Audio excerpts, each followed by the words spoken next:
Hello, I'm Jyotika. Welcome to Excelling Psychology. The Oxford International AQA A levels exams are around the corner, so I've been getting many requests to cover the 20 marker on the paper. I have covered many such questions for other units before. You can watch the playlist, which I'm linking in the description box and pinned comment below. In today's video, I'm taking up social influence, a 20 marker from obedience. As I write the answer for this question, I will be explaining to you how you are to meet mark scheme requirements so that you can achieve 20 out of 20 marks. So my intention in this video is to explain to you how to write the answer rather than what to write exactly. What to write you can learn from any sample answer from the textbook directly. But why you need to watch this video is because of the guidance that I'm going to give you throughout. So let's begin. I'm making this a quick video, relatively quick, so I'll be giving you all important tips. But if you want even more detailed guidance, please watch my previous videos in which I've explained things like what the Peel format is for evaluation.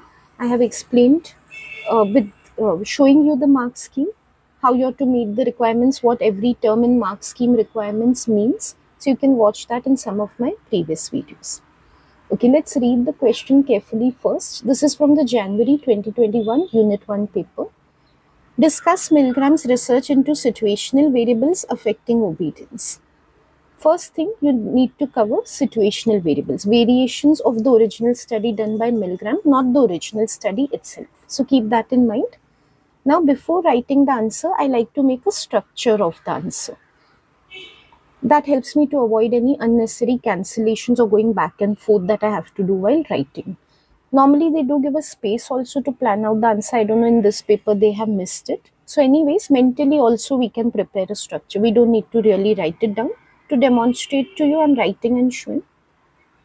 For a question which is 20 marks in which no scenario or situation is given, AO1 is worth 8 marks and AO3 is worth 12 marks. You need to describe for 8 marks and evaluate for 12 marks. How I structure this type of answer is, for evaluation, definitely I cover 2 strengths and 2 weaknesses.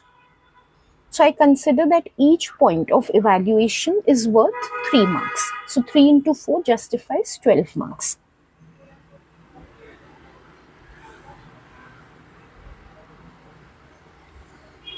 Now AO1 depends on what is being asked. Like in this case, situational variables have been asked.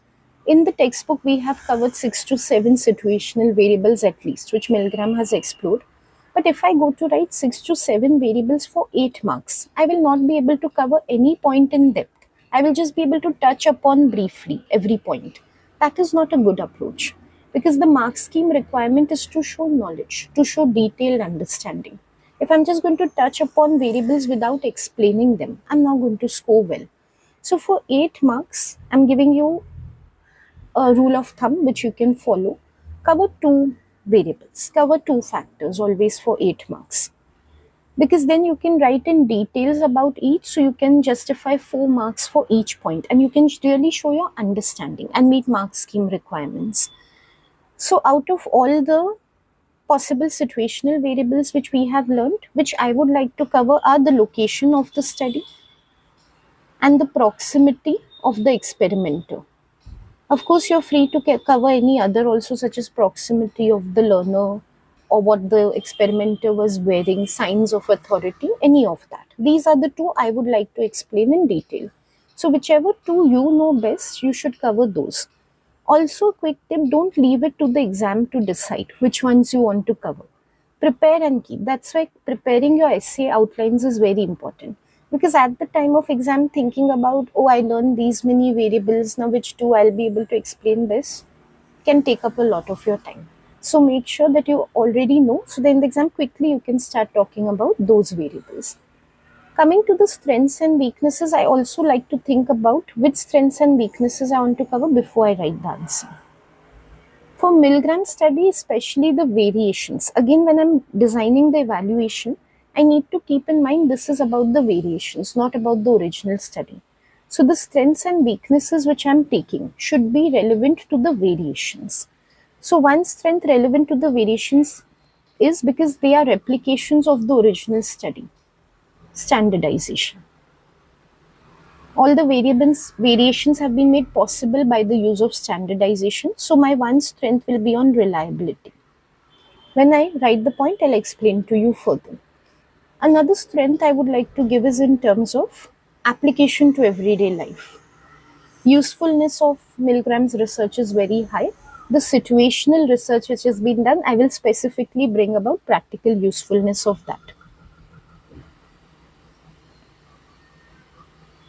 Then coming to the weaknesses,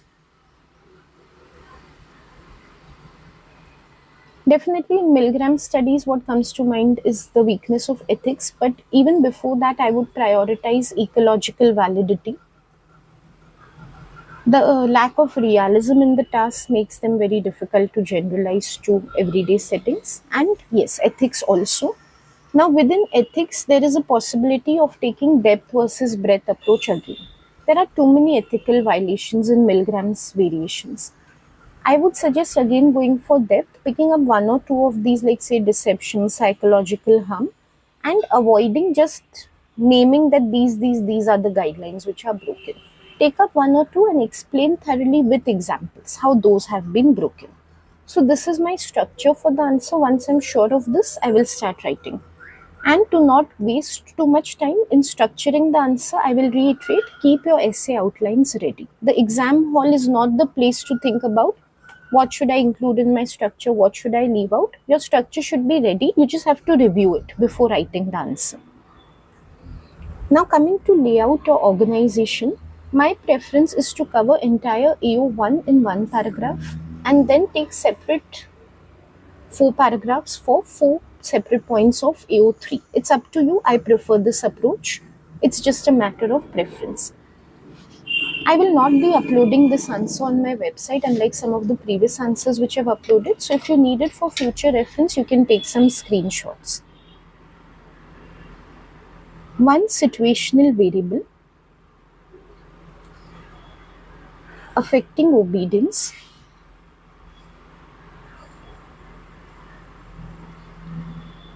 is the location where obedience is demanded.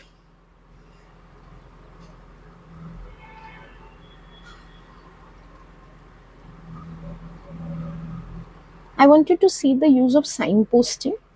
I have not introduced the research without naming the situational variable. First, I have clarified to the examiner that this is the situational variable which I'm going to cover. Then only I'll start talking about the research which has been done regarding it. So always have great amount of clarity in what you're writing.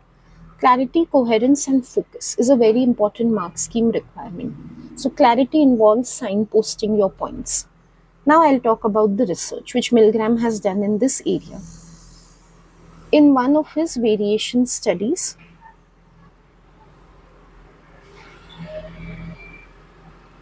Milgram replicated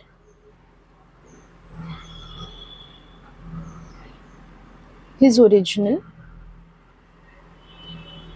shock study in a rundown of his block in Bridgeport. Here I want you to see how I have given a very specific detail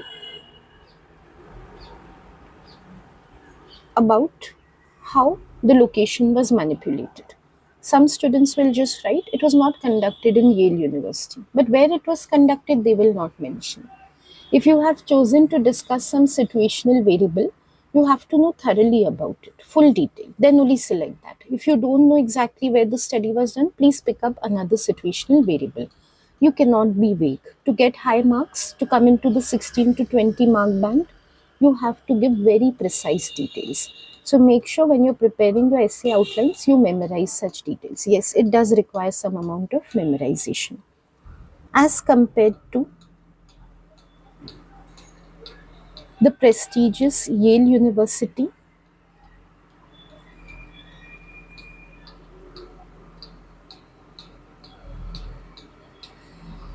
where the original study had been conducted,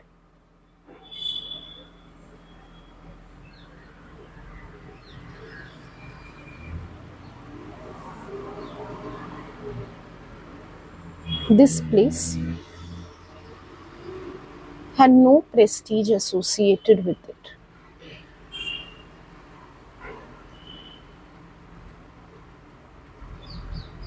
Now, a lot of students will bring about a lot of details from the original study. I want you to see the only detail I've brought about from the original study here is that it was conducted in Yale University. Why? Because I need to bring about a contrast between what the location of the original study was and how this one is different, because that is the situational variable I'm talking about. So only as much as is relevant to my present discussion, I need to refer to the original study. If I give unnecessary details from the original study, such as if I start describing the entire procedure, focus, mark scheme requirement of focus will be lost from my answer. In the same way, I will not give a lot of unnecessary details from the replication study either. It suffices to say that it was done in the rundown office following the same paradigm as Milgram's original study. I don't need to describe details such as, although I might have learned them in the textbook, but details such as how the researchers introduced themselves, what they said the name of their company was, what was their position in the company. If I bring about those details, I have to write so much more in the answer. How will I cover that? How will I cover my full 20 marks? Then this will only become worth 20 marks. Means how much I'll cover. Of course, they will not give me credit for 20 marks, but I'll write as much as I need to write for a 20 marker in one variation. So when they say in the mark scheme a requirement is coherence, clarity and focus, this is what they are trying to indicate. You need to have that judgment of what is important, and how you decide what is important to be included. What is the situational variable you're talking about? Location. Never lose sight of that. So talk about whichever detail is relevant to location. What is not relevant to the location, keep it aside. Okay, so now we can talk about the results. Like I said in the procedure, this is enough. Now we can, considering it's only 4 marks, come to the main point, which is what levels of obedience were seen in the prestigious location versus the non-prestigious location. The results of this variation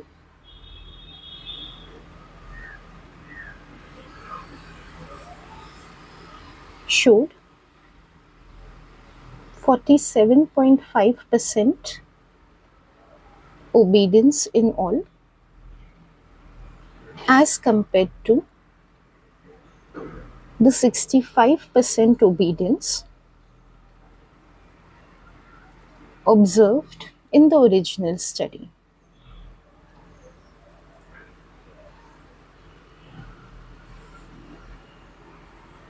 Now the question that arises is, do we need to remember percentages? You don't have to, but preferably yes. It really brings about the point that you're making, if you can give exact figures. If you cannot, at least give an estimate or an indication of what the results were. So try to remember something like obedience was only close to 50%. So you could give an approximation like 50%, which was lesser than the original, which was higher by 15%. I think these numbers are easy to remember, 50, 15%. If even that is not possible, then the least you could say is significantly lower than the original study, right? But then yourself, when I'm giving the examples, you must be able to notice that giving the exact percentages has a better impact, shows a better estimate of how much obedience dropped. So do try to give the percentages. See, like that also in the paper, they will not ask you about 6, 7 variations, right? So what is the problem in learning the percentages for 2 or 3, right? That much effort you can put. I feel it is justified. Also, we should not leave the point this way and just jump to the next variable, interpretation. What does this mean? What is the implication of this? That will help conclude the point. Many times in many of my videos, I have shown how in AO3 you need to follow the Peel format. Even in AO1, you need to follow the Peel format. Even for your description points, you need to bring about a point like I have done at the beginning. Then you have to explain the point further. Then you need to elaborate more or give examples. So I've elaborated more by giving result, and then you need to link or conclude of the point. Don't leave it hanging in the air. So go till the L of Peel when you are writing. Okay, so then what we can write here is, this implies that a reputed location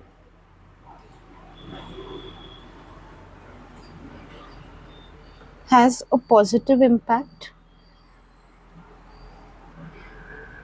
on obedience levels as compared to the one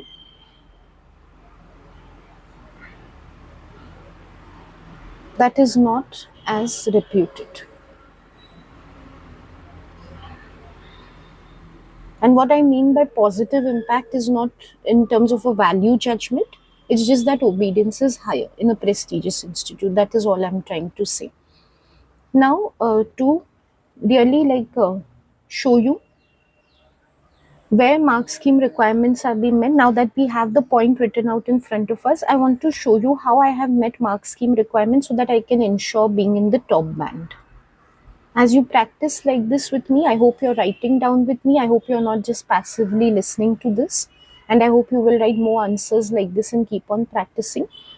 You will learn how to meet mark scheme requirements. You'll learn how to secure that 20 marks for you. If you don't put in this effort of practice, you won't be able to secure those 20 marks.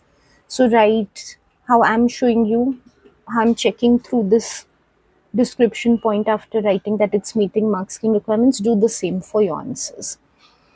Mark scheme requirement is showing knowledge, detailed understanding. Have I shown that? Yes, because I've taken one point and elaborated on it, giving relevant facts and figures, explaining how this variable matters, rather than just touching upon and saying, okay, one of the things which matters is the location. Now let me move to the next point.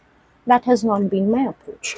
The other requirement which is there is focus, that I pointed out to you, how I have maintained focus by excluding irrelevant details, such as details of the original study which have no bearing to the discussion of situational variable, which we are talking about. I've just left that aside.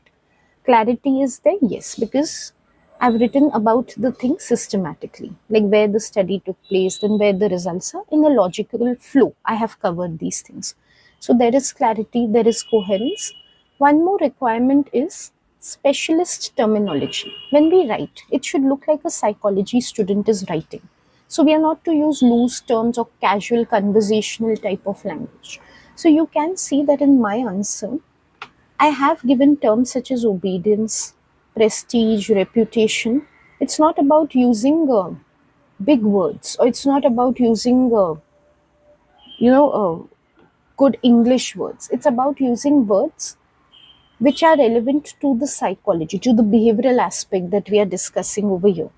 Let's say, for example, if instead of obedience, I say one study was done to see whether participants listen to the experimenter or not. So instead of saying they obey the experimenter, I say do they listen or not.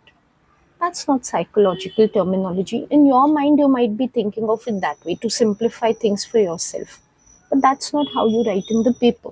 You need to show you have understanding of psychological terms. Listening and obeying is not the same thing. How will the examiner know that you can differentiate, that you know the value of the obedience concept? So you need to show that in your answer. And instead of talking about prestige or reputation of the university, if I say something like Yale University is a big university and an office block is a small block, does it show to the examiner that I know actually what matters when it comes to location?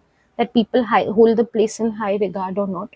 Big, small, it would appear as if are people looking at the size of the place while deciding whether they want to obey or not. So when you use casual language and you don't give good language which you've learned in the textbook, which is relevant to the behavior, it appears as if you've not understood only what you have learned in the study. So that is not how your answer should come across.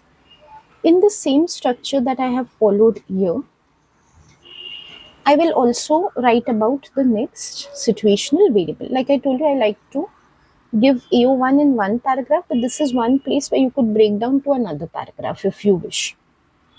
Another situational variable. So again, I'll signpost first.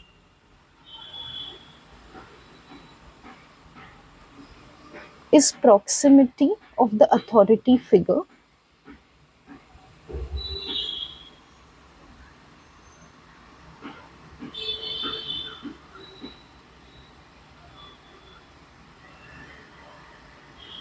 to the individual who has to obey.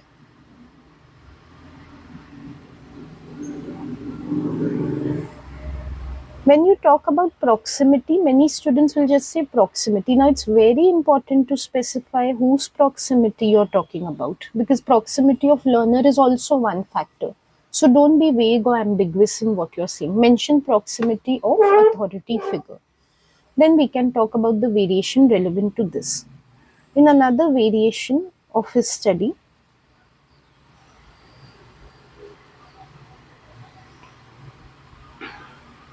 replicating the original procedure, you can see I don't detail on the procedure at all. I just say it's a replication because we are focusing on the variables, not on the procedure. Milgram had the experimenter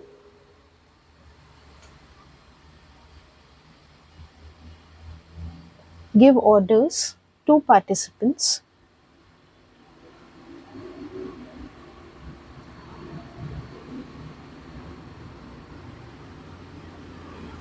for delivering the shocks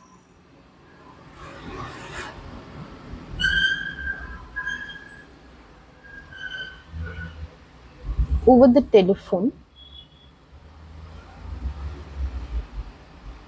and not in person,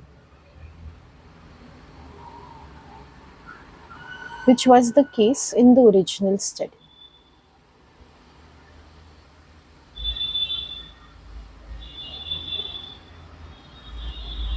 So here again you can see how I have brought about contrast in telephone versus in person. So from the original study, only that much detail has to be given as is relevant to the current point. Again, be very specific. Some students will write, it was not given in person, but they'll not say how it was given. You have to specify over the telephone. Then I'll bring about the results. In this case, obedience levels declined to 20.5%. I'm just writing again because I like to show direct comparison. Otherwise, we've written the original results before, so we need not write again. Compared to 65% in the original study. Again, very important to interpret the results and not just leave it at the numbers. This indicates that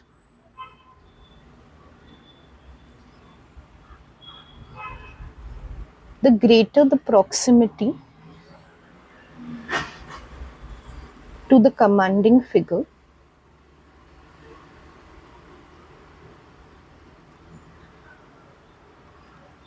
the harder it is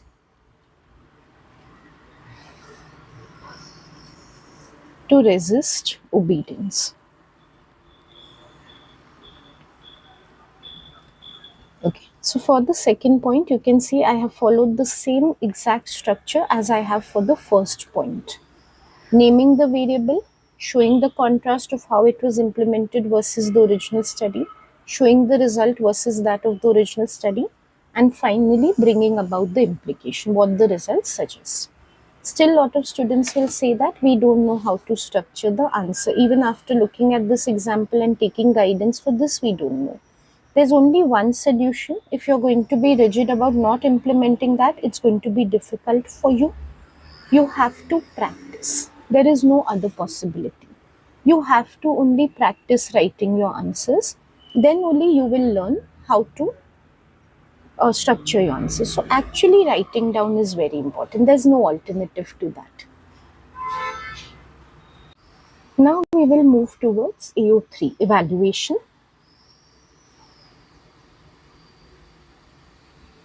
I like to organize my answers in terms of both of the strengths first and then both of the weaknesses. But of course, it's your choice. Also, if you want to give more strengths, more weaknesses, all strengths, all weaknesses, it's all your choice. As far as mark scheme requirements are concerned, here also you have to meet the same requirements as you do for AO1. Details need to be there, and good terminology has to be there, psychological terms, focus has to be there, and relevant points have to be there. When they say discussion needs to be effective, what they mean by that is Whatever strengths and weaknesses you're suggesting need to be relevant. I'll give you an example of an irrelevant discussion that can be done. Something to do with the original study rather than with the variations which are there. So no doubt the paradigm is the same in the original and the replicated studies. But talking about, for example, the signs of distress which were observed in the original study does not have direct bearing to the variations. So of course also depends on how you connect it to what you're writing now. But overall, writing things from original study becomes irrelevant, or some students even have the tendency to go into issues and debates which are not very prominent in the topic which are given. So just because they have learned approaches or issues and debates at a higher level, they want to showcase that knowledge, but don't bring it about irrelevantly. For example, they'll start talking about how obedience, as explained by Milgram, is a cultural phenomenon or it is something to do with learning.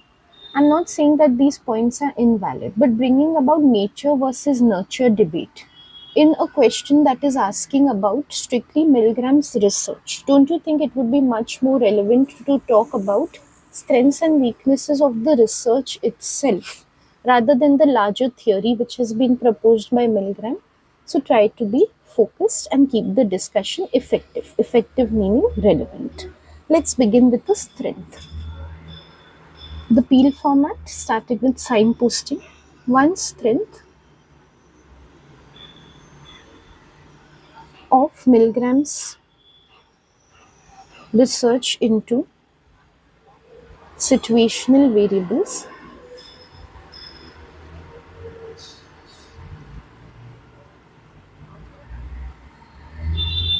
is the use of standardized procedures.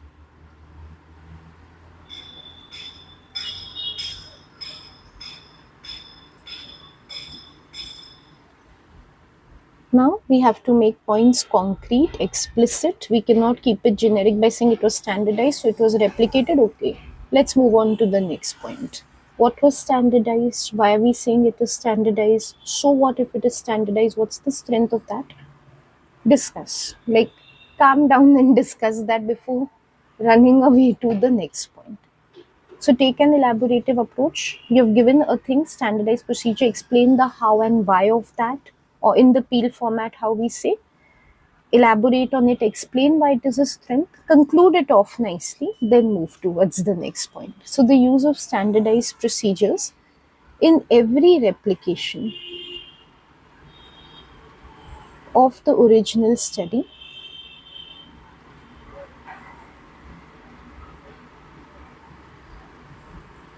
there was the use of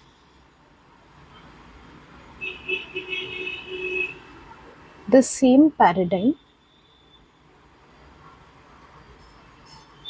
of performing a teaching learning task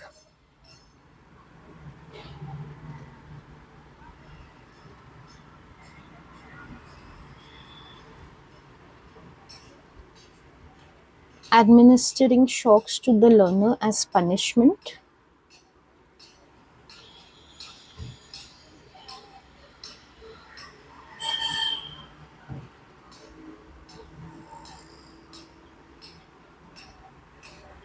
using prods, four prods, or we can say four increasingly forceful prods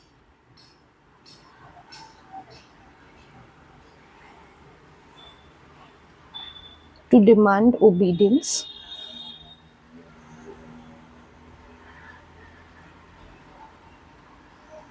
This base task would remain the same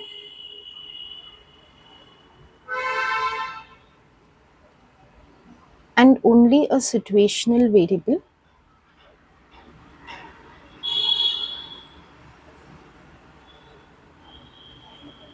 such as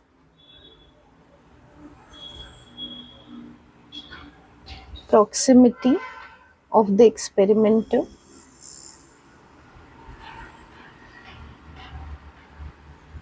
or location of conduct would be manipulated.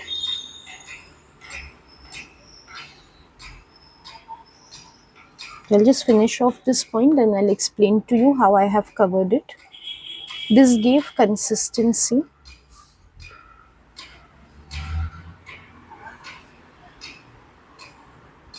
to every variation, making findings about levels of obedience observed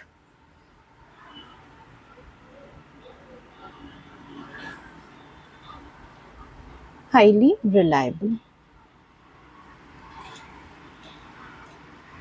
So I began with the feature, that's the strength, which was standardization. Then I gave explicit examples of what was standardized. So how it was standardized, I have explained. Several examples I have given from the paradigm that these things were always there in every variation. Then I have brought about so what? What is the strength if this has been standardized? So bringing about the why of it.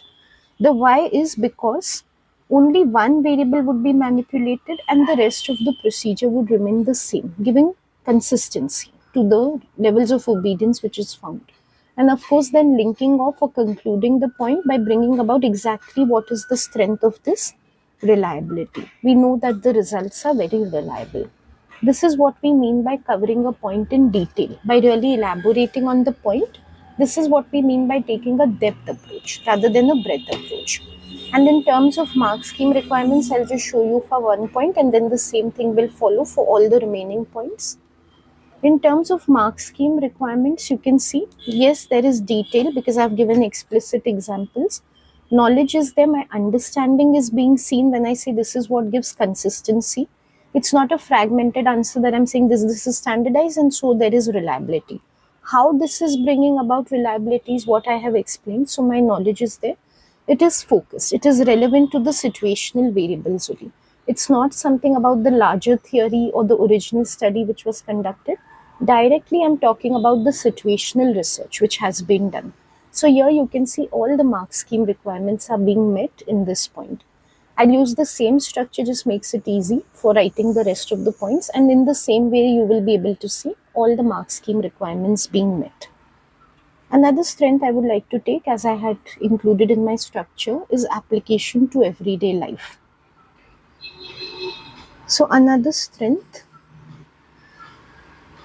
is that this research has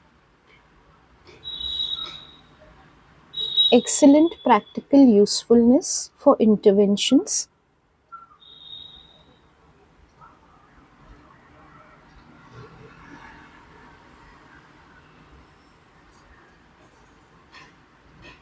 to deter destructive obedience.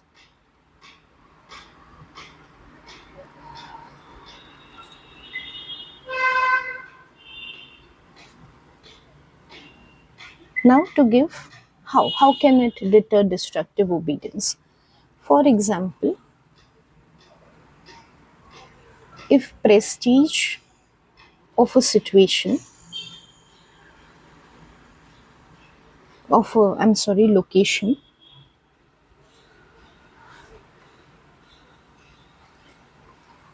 encourages blind obedience,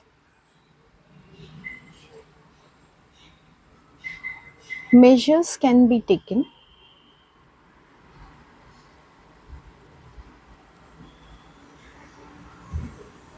to take important decisions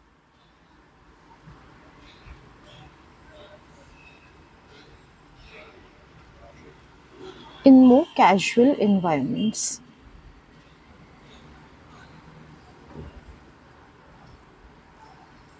Now, I'm not giving, again, you should see usefulness or application of the original research. I'm giving application of the situational variation which has been done because that is what this answer is about. I have to make it more concrete. Whenever we give an example for application to everyday life, a very specific implementation we need to bring about to score well. So I'm saying, okay, when important decisions are being taken, environment should not be very hierarchical. It should be very casual. So I should give a proper example of where and when this can matter. When it comes to application to everyday life, it is about actually implementing things in everyday settings. That's what we need to bring about, something that has ecological validity or relevance. I know I'm deviating a little, but something important I want to share. When it comes to application to everyday life, a lot of students will just talk about it's useful for understanding. It helps to understand obedience. It helps to understand why the Nazis tortured the Jews. Understanding is not application. Understanding is not practical use of what is being learned. That's theoretical. When you're talking about application, talk about interventions, treatments, changes which can be made in society. Talk about that. How is understanding any application? In the original study, you could say that Milgram's original study can be used to teach military personnel about how destructive obedience can be, so it can be used in their training programs. That is application. You're showing exactly where it can be implemented. Understanding is not application.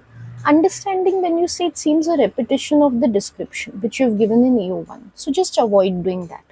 Now, coming back to this, I'll give a very concrete example of what can be done in an organization or workplace. This can mean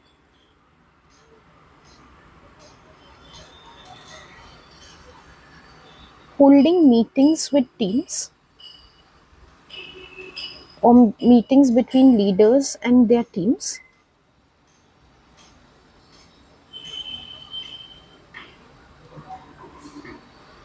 in breakout rooms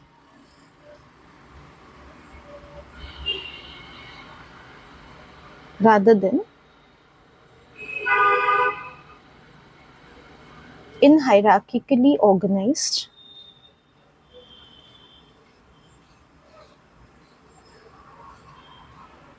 conference rooms. This will help employees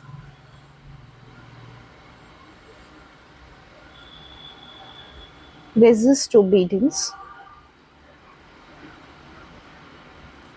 and give their inputs into decisions being made by managers.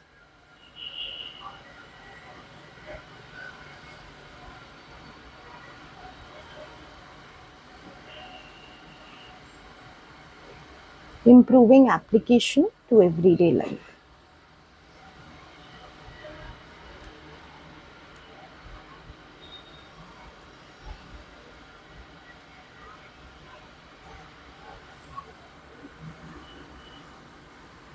Okay, so I've spoken about practical usefulness. How it can be done is I've given a very concrete example of that in from the organization, because I need to give an example from some setting where obedience normally occurs. So classroom environment or a workplace environment is very relevant to that. And then of course linking it with the issue of application to everyday life, which is relevant over here. Now, many students will say that even after looking at this, I cannot think of points. When it comes to the exam, I'm not able to generate which strength or weakness I should give. You're not supposed to be generating points in the exam. You're supposed to be prepared and go for an exam. An exam is a test of what you have already learned and prepared. Exam is not for you to prepare your answers there. So make sure you have already prepared, and when it comes to the paper, you're able to write about it. Okay, now let's come to the weaknesses. If you feel my points are long and you tend to write less, that's absolutely fine. Everyone has their own approach. Word count or length of the answer is nowhere a mark scheme requirement. So do not focus on superficialities like lengths or how many words I am covering versus how many words you're covering. I hope your attention is on the deeper aspects, the real aspects which matter. I hope your attention is on how I'm using terminology, how I'm structuring the answer, how I'm meeting other mark scheme requirements like knowledge and so forth. I hope you are not busy looking at the length of the answer. It is very self-defeating approach. Your length of your answers can be less compared to what I've written, provided you're taking a depth approach, giving enough detail, not sacrificing it for breadth. It's absolutely fine to write shorter answers in length. One weakness. So weaknesses also have to go about structuring the same way as strengths. Of Milgram's variation studies,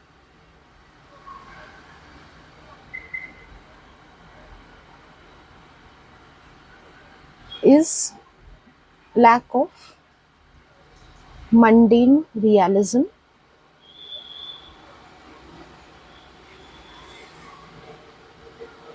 in the tasks implemented. I'm talking about mundane realism more than the setting of the study. So again, I've signposted. Now I'll go into the how of it. Like, how is mundane realism missing? For example, also since the previous example I have given from the location, here I can give an example from proximity. So in that way, whatever I've given in description, somewhere or the other, I'm covering all of that into the evaluation. So coherence requirement is better met by doing this. So it's, for example, the task of administering shocks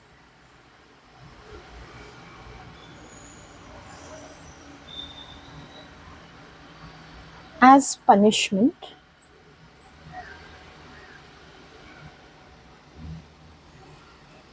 for not learning word pairs correctly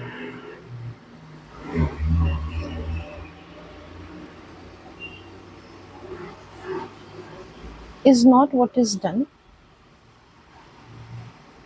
in real academic settings.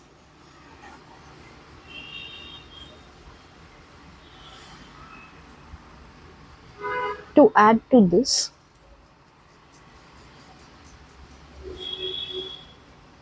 being instructed over the telephone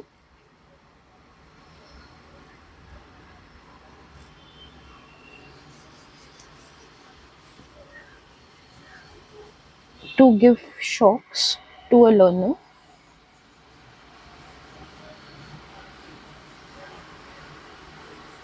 is nowhere seen in real life teaching.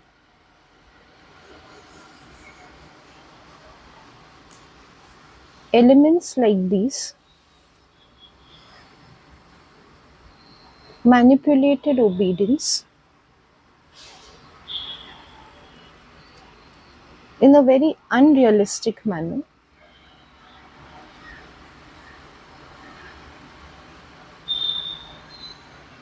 such that findings regarding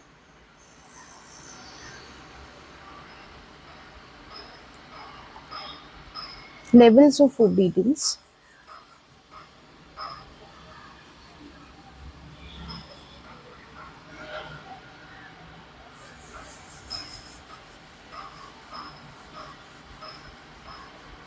were made difficult to generalize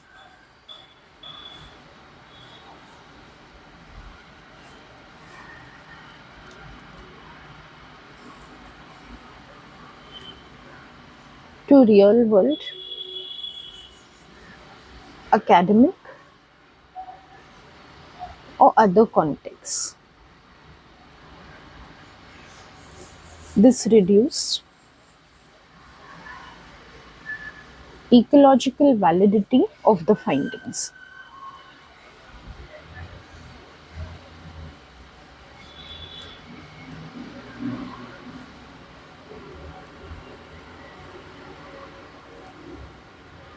Okay, so here I have explained there's lack of mundane realism. Then exactly what is unrealistic, I have explained that using a relevant example from the variation studies, and of course which I had covered in AO1 to give coherence to the answer. Otherwise it should not look like AO1 is something else and AO3 what I'm giving is unrelated to that. That is not the approach which I have taken. And then of course I have explained why this is a problem, because generalizability to teaching learning situations, which is what the study is about, becomes difficult, and of course linking it down to this reduces ecological validity. Now let's look at another weakness, and that will be the final evaluation point for this answer. Another weakness is breach of ethical guidelines in all variations.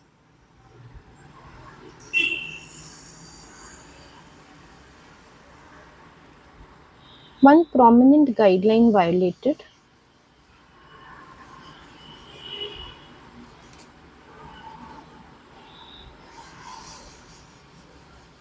is that of deception. So I'm choosing only to focus on deception because I want to take a depth approach. So I'll not just list out all the ethical guidelines that were broken. I will take one and I will explore that in depth. For example, the teaching learning task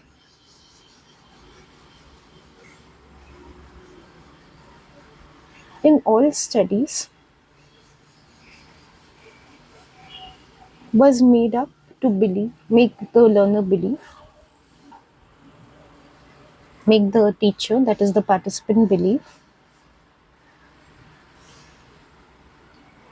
the study was about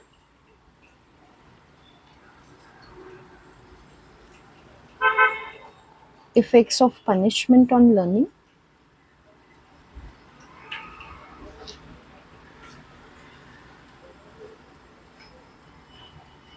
whereas it was always about obedience.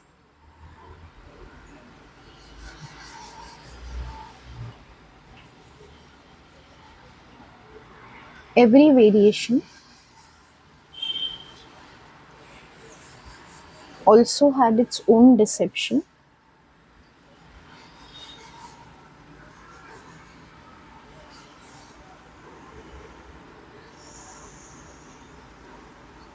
such as in the office block experiment,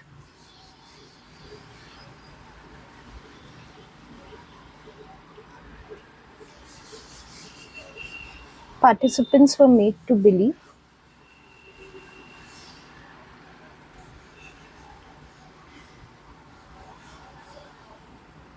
that they were contributing to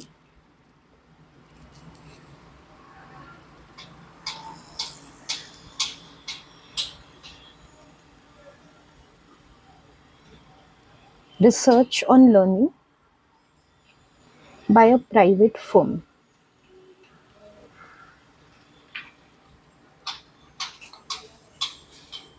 Many participants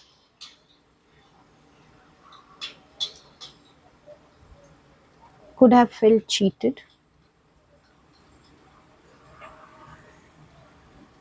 upon learning the truth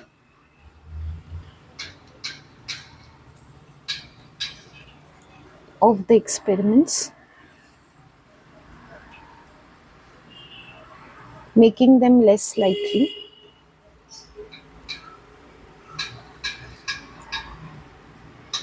to participate in research in future,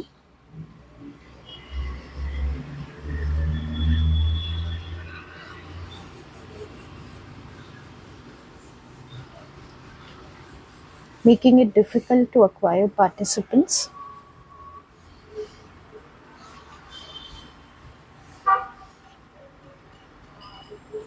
for research into social influence.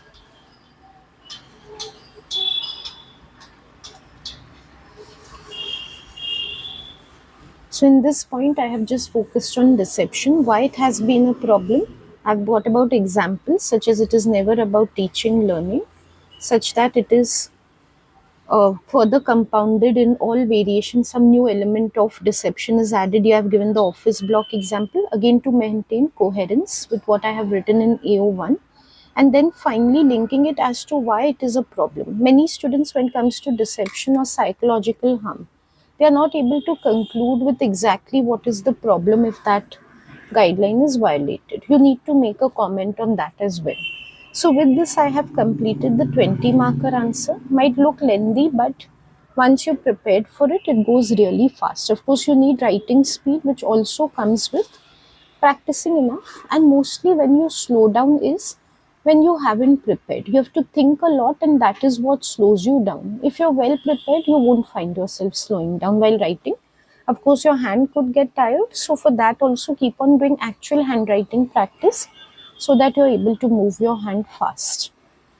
To summarize at the end of the video what I have covered here, and to like really reinforce or reiterate mark scheme requirements to you, the first mark scheme requirement is always knowledge. So your answers, regardless of you're writing AO1 or AO3, have to show your understanding of material, which can only come from a depth approach, not with a breadth approach in which you touch upon too many points but don't really explain anything. Like you just keep on identifying. That is not helpful. The mark scheme also requires you to be accurate and detailed, giving facts and figures, naming relevant places where studies have been done, for example, or in points giving actual examples, concrete examples from research which is done can help you bring about details and accuracy in the answer. It also requires your discussion to be effective. As I have said, that just means being relevant, not touching upon near about topics. Also, when it comes to something like obedience, confusing with what is given under conformity. Like many students don't know the difference between Ash's research and Milgram. They know the difference in procedures, but they don't understand that one is showing conformity, the other is showing obedience, which are two different types of social influence. So, writing points relevant to Ash within a Milgram research or something will not bring about an effective discussion because it would be irrelevant. Also, it requires you to expand your argument. There's an explicit requirement of expanding the argument, again, favoring the depth approach. Giving one or two lines and moving on to the next point is not expansion of arguments. In fact, there's no argument in that. It's just stating some rote learned facts, which is not the approach to be taken to an essay. Other requirement is giving a clear and focused answer. I have shown you how to maintain clarity and focus. For that, layout or organization tips really work, like how to structure your answer while writing, signposting, using the peel format, breaking two paragraphs. Those things seem to do more with like how you're presenting the answer, but that makes for clarity. Coherence, like I told you about, having some connection between what you've written in AO1 and AO3, mostly through examples which you give in AO3, you can keep linking back to what you've given in AO1. And finally, use of specialist terminology has to be used almost throughout the answer and effectively, relevantly. Again, for example, instead of saying that, for example, Milgram explored obedience and so participants were showing high level of obedience, if you say something like participants were showing a lot of conformity or they were showing a lot of compliance, then it just shows you've really not understood difference between obedience, conformity and compliance. They're totally different things. So terminology has to be used effectively means relevantly. If it's about obedience, use obedience terminology, commands, authority figure, obedience. You must have seen those points as I was writing. Use those points. Don't use points which are related to conformity. So talking about something like informational influence was there or social influence, that is not relevant to obedience. So make sure you practice meeting mark scheme requirements. Writing practice is important for not losing speed in the exam because you know what to write, you won't waste time thinking. It's important for getting your hand to move quickly. It's important for being able to meet mark scheme requirements till you actually write your answer and either evaluate yourself or get it evaluated by your teacher. You will not know whether you're good in writing answers. Your understanding in your head, like I've understood Milgram very well, is not what the examiner is going to assess. They're not going to get into your head and see your understanding. Can you put down your understanding in paper as required by the mark scheme? That is what is going to get you marks. So the biggest mistake is just reading, rereading the topics, reading from 10 different textbooks because thankfully AQA has a lot of textbooks and notes available, and never ever practicing answers. Being lazy or not seeing the importance of writing answers is the gravest mistake that you commit in psychology. Till you write your answers. One more approach is just watching answers written by someone else. So just watching the video as if a film is going on, or just reading one sample answer of the other. How does that help you? If you're going to memorize this answer, you're going to memorize, can you memorize all possible essays for the paper? Then do it. But you can't. So you need to write your answer. No, get it evaluated or evaluate keeping the mark scheme in front of you and see, are you able to meet that requirement? That is effective practice for the paper. Otherwise, just understanding, just looking at a lot of answers, going through a lot of answers will not help you understanding what is the quality of your answer which you write down. So I've just given you some general tips right now. considering that your exams are coming, these are the most important things. I know only hardly 1 month is left for the exam, but even if now you start taking these things seriously, you can make drastic improvement from at least wherever you are right now. So I hope you will take my entire video, including the advice I've given at the end, seriously. If you have any comments, any feedback on this video that I have made, or any other videos you have suggestions what I should make, you can leave it in the comments box below. I will respond there. If you want psychology tuition, you need guidance from me, I'm leaving my phone number and email ID in the description box below. Please use that number or that email ID only if you want classes from me. For all other queries, please use the comments box below. Anything to do with the videos, please post it in the comment section.